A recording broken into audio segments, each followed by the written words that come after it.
I remember my first wild take. Last weekend, I was given the chance to really look over tragic writing and how in the darkest depths of despair, there's still a chance for hope to be found or for you to fall into the depths. It's easy to rag on modern day media, and trust me, there's a lot of negativity to be had about it. But as of late, there are two shows that have honestly surprised me with how impactful the writing can be, at least to me, especially for its characters. And today I want to take a little time and dive into what really makes these two pieces of media really connect with me, and how the events in the shows can break characters, broken for the betterment or to become worse. So give me a few minutes. I'm MangaKamen, and I hope you can take some time to listen to what I have to say. Spoilers for the Amazing Digital Circus and Kamen Rider Gav.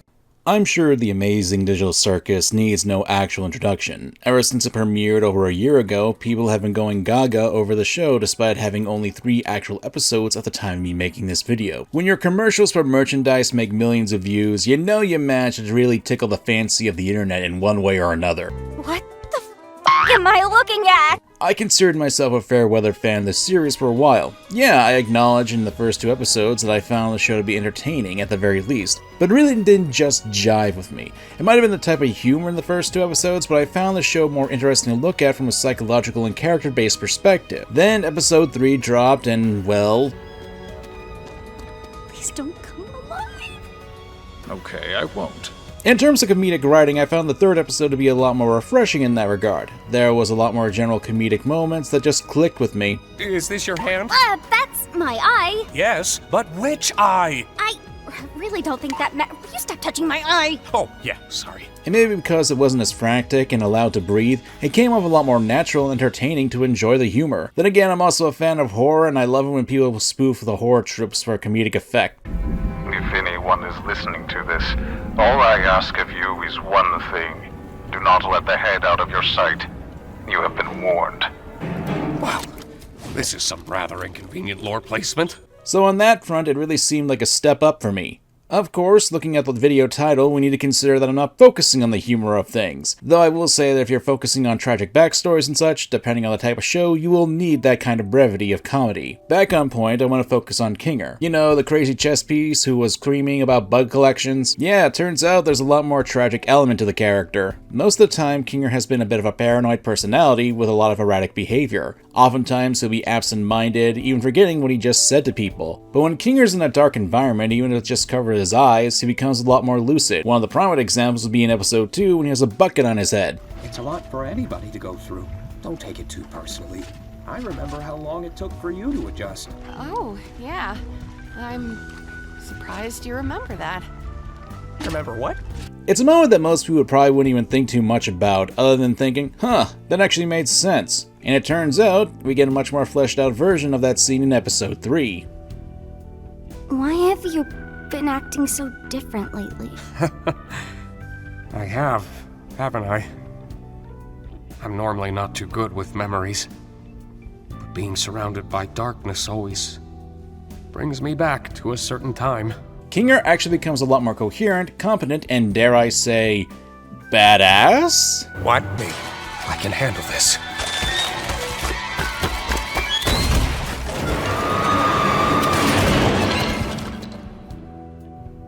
Well, that wasn't so bad. He's pretty good with that shotgun, at least. But the biggest thing about this character and episode is what comes after that, where we learn more about Kinger's past in the digital circus, how he lost his wife and she became a mass of black flesh and multicolored eyes. Yet when she abstracted, she was calm in the darkness, enough for him to touch his wife one last time. It's an element that you wouldn't bother giving a second thought about in the second episode, but it works as good foreshadowing for King's mental state and does a good job of tying it into his backstory. Even in the first episode, we had this line.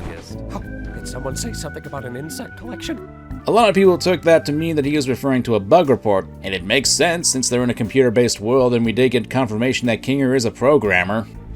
7 years of computer science for this, huh? But there was a deeper meaning to it, and that would be because his wife was an entomologist. What we're looking at is a man who has seen so many people break, abstracting into literal madness, including the woman he loved, and he still goes on. He's on the breaking point for sure though, since he has his eccentricities and odd behavior, but when he's in the dark, literally, he gains his cognitive abilities back and becomes a lot more lucid. Even if he's not all there, he actually does things despite his erratic behavior, helping Zubul in episode 1. Gotcha!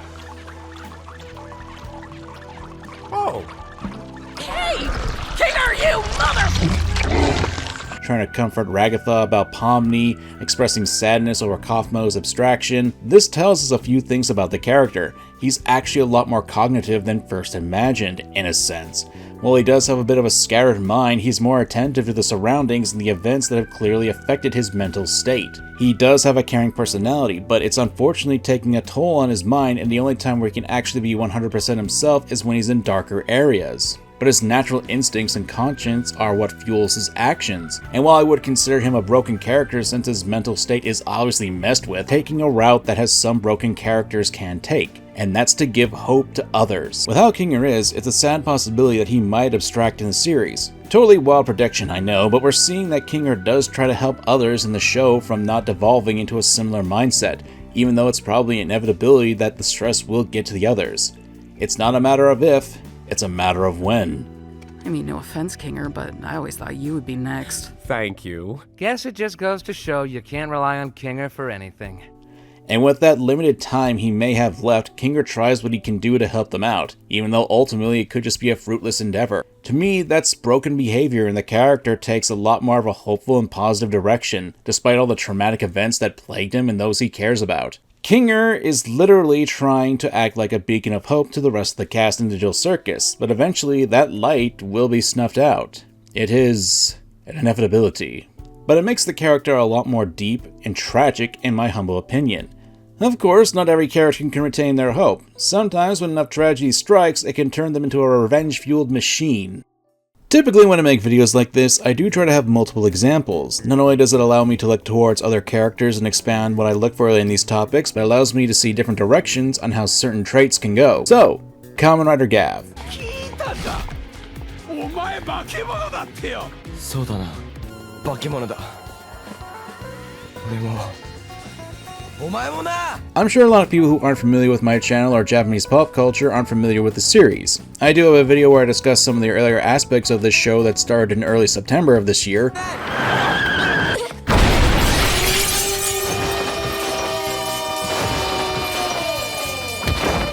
But for the purposes of this video, let me give a quick summary of the overall plot just so we're on the same page. In an alternate version of our world, there are alien beings called Granu, creatures who have a secondary mouth on their stomach that can have long tongues. There's a Granu company called Stomach Inc. that is essentially creating things called dark treats that are like crack to the Granutes. The problem is, in order to make the spices for the dark treats, humans are harvested for their spice, and they do not survive the process when that happens. So it's up to Kamen Rider Gav, aka Soma, to become stronger and fight against the Granute. And Soma, well, he's a character who's also going through a ton of trauma, and it did break him too. After all, because of his weakness, his mother was sealed right in front of him and was processed into a dark treat spice. To make it worse, it was his brothers and sisters who did this, having been freed from the constraints of their father's practices after he died.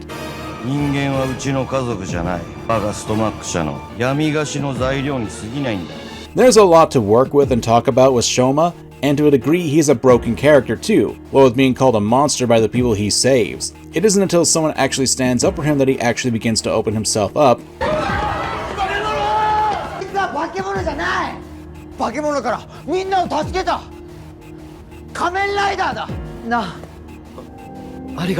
Since at this point in the series, people that he met were actually getting hurt or even threatened directly by Stomach Inc. But he's not the character I want to discuss for this video. No, I'm focusing on the character that actually defended Shoma, Honto Karakita, an investigative reporter who's on the case of the Granute, since when he was younger, his mother was actually a victim of a wolf-like Granute. Because of that tragedy, Honto became an investigator trying to find out the truth behind that attack, with the hope that his mother could possibly still be alive. However, when he finally learns about the Granute from a researcher, Kenzo Suga, he learns that more than likely his mother's been turned to spice years ago and has long since been devoured by a Granute as a dark treat. So, much like Kinger, despite learning his mother is dead, Honto continues his investigation into the Granute and their dark treat process. He's got hope, and despite his traumatic loss, he tries his best to prevent others from facing the same fate as his mother, even going so far as to interrupt the Stomach Inc.'s transport of captured humans. To note, it's at this point that Honto learns that if someone in that state is broken, they will die.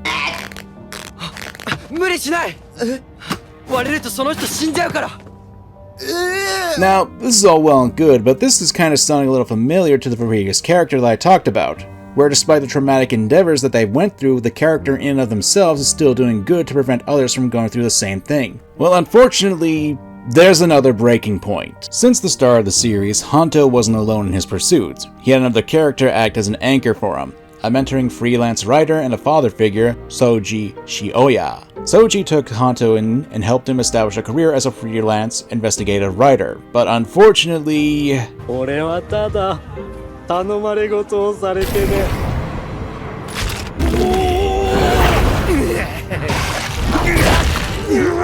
Even worse, Hanto finds Soji's dropped items and then finds a sealed Soji who's been broken in half. A Grand Youth purposely killed his mentor figure, and with that, Hanto breaks. He clings to hope, pleading with the researcher that he met to see if he could save his mentor, but it's no use. Once a sealed human is broken, they're dead. Instead of taking the path of hope and prevention, Hanto takes a much different and darker path, revenge. He's fueled by despair to the point where to get his revenge, he has to have a Grand Youth organ implanted into him so he can use the device to combat the Grand Youth. Though I'm a little confused as to how the researcher got his hands on a Grand Youth organ, but I'm more concerned that he's doing surgery in this dingy office. Oh, the things we do to get revenge. Obviously, when we look towards a character like this who's willing to go to such extremes for something like revenge, the character is obviously broken in one way or another. Most people who are put together won't do things like undergoing backroom surgery to get an alien organ implanted into them, with the possibility of them dying in the process. Even worse, just fresh from surgery, Hanto hunts down the Grand Youth that killed his mentor and attacks the monster, becoming Kamen Rider Valen.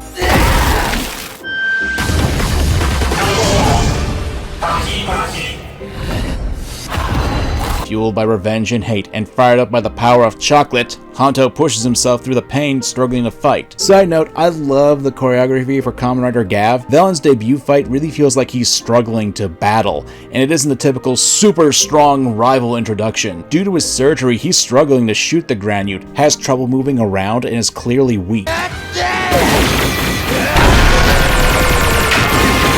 And although Hanto does get his revenge on this particular Grand Youth, we know for a fact that this one was only acting on orders from a higher member of the Stomach Inc., so Hanto's revenge isn't done, not by a long shot. While it is an epic win for Hanto, it's not without cost, and considering the lengths he was willing to go to, we see a man who is broken by the actions of this alien race, and instead of becoming a beacon of hope for others like he was before, he's now become a tool of revenge. And that's the beauty of a broken character and the path that they can take. Something will make them snap, and I love the directions these characters can take. Cards on the table. I'm comparing Kinger and Hanto together, not to say how one was done better than the other. Unlike my Right and Wrong series, I feel that both of these characters do the broken character trope good. Each character is done in a different genre and clearly has different writing directions towards them, but to me, both shows and characters themselves explore the themes of trauma and how that can affect the psychology of these people. That exploration of character development is what I love about media, and I'm so happy that even in this modern time, we have content that I can really sort through with these themes. There's also the fact that one look at these shows and the premises, you wouldn't expect this type of character narrative to be used. The Amazing Digital Circus is a show with a lot of colorful visuals, funny designs for the characters, and obviously has the wrappings of a good time. Kamen Rider Gav has a lot of colorful choices as well, with the main writer getting his powers from eating snack foods,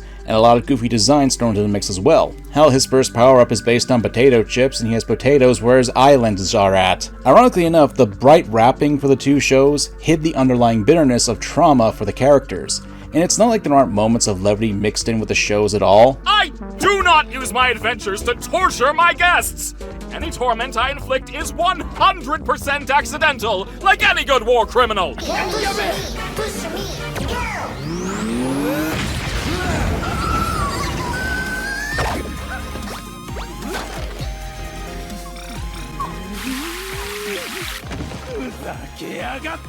You need that when you're tackling these sorts of topics of psychological effects of trauma. After all, these are pieces of entertainment. I compare these two, and being positive both, to show that there are multiple ways of showing the effects of trauma and how people will react to that, and exploring characters and how they got to that point is what I love about analyzing media, and I'm so glad I can do this as a job of sorts. If there's one thing I'll say that it does separate the two examples other than I brought up, it's their execution. Their Amazing Digital Circus is a bit more of a subtle setup for Kinger, having moments that make sense in hindsight, while Kamen Rider Gav is a bit more straightforward with this sort of thing and showing more to the audience. I'm not criticizing the two shows for this. These are both valid ways of telling their stories, and that to me is amazing. I love seeing broken characters, and oddly enough, both of these episodes happened in the last weekend of me writing and recording this. Both are ongoing shows, so to see how this will be done in the future is at the very least a fun prospect for me to enjoy. So let me ask you guys though, what's a broken character you enjoyed? How did the trauma they face affect them as a character, and did they give them into depths of despair, or did they become a beacon of hope? Did they strive to walk in the darkness,